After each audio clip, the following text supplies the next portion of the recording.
Halo semuanya, ketemu lagi dengan aku Bunga Ramadhani Nuraja Saputri.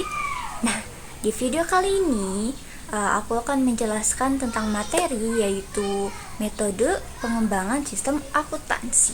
Materi ini sangat penting loh untuk mengetahui bagaimana sih perkembangan sistem informasi secara terstruktur dan juga efisien.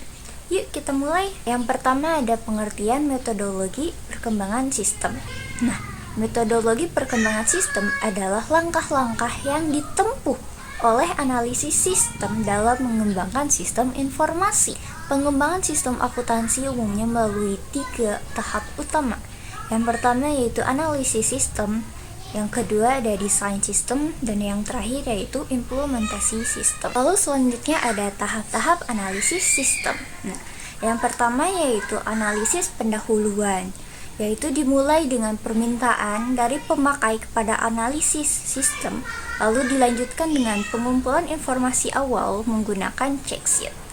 Yang kedua yaitu penyusunan usulan analisis sistem. Di sini kita menyusun laporan atau dokumen berisi alasan pengembangan, informasi yang dibutuhkan, batasan, sumber daya, dan timeline.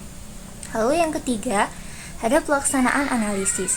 Menganalisis laporan dan transaksi yang ada untuk menemukan kekurangan sistem yang sekarang. Lalu ada penyusunan laporan hasil analisis, yaitu dokumen hasil akhir yang berisi asumsi, temuan, proyek, biaya, dan rekomendasi pengembangan sistem. Desain sistem terbagi menjadi yang pertama, ada desain garis besar, menyusun alternatif sistem berdasarkan informasi analisis sebelumnya. Lalu yang kedua ada usulan desain, menjelaskan alasan, alternatif, sumber daya, serta asumsi yang digunakan. Lalu yang ketiga yaitu evaluasi sistem, memilih teknologi dan vendor yang sesuai. Lalu yang keempat ada laporan desain garis besar dan rinci, jadi menyajikan hasil desain dalam bentuk dokumen resmi. Lalu ada desain rinci, yaitu menjabarkan elemen sistem seperti format laporan, distribusi data, dan kontrol sistem secara detail. Lalu ada tahap implementasi sistem. Tahap ini adalah realisasi dari seluruh proses pengembangan.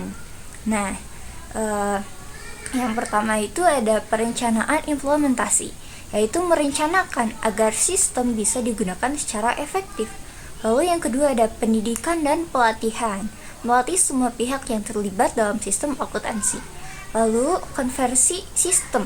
Nah, mengganti sistem lama dengan yang baru yang bisa dilakukan dengan beberapa metode, yaitu bisa menggunakan konversi langsung, konversi paralel, konversi moduler, konversi phase-in. Selanjutnya, dokumen sistem atau bagan alir. Bagan alir lebih efektif dibanding uraian tertulis dalam menggambarkan sistem. Terdapat simbol-simbol khusus dalam data flow diagram atau DFD, dokumen flow chart. Keunggulan bagan alir itu apa sih? Nah, yang pertama, gambaran sistem itu lebih jelas. Lalu yang kedua, lebih mudah mengidentifikasi kekurangan sistem.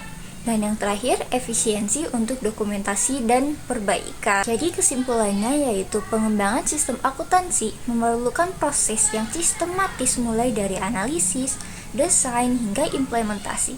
Setiap tahap memiliki peran penting untuk menghasilkan sistem akuntansi yang efektif, efisien, dan sesuai kebutuhan pemakai informasi. Nah, jadi gitu teman-teman. Gimana? Kalian udah ngerti belum?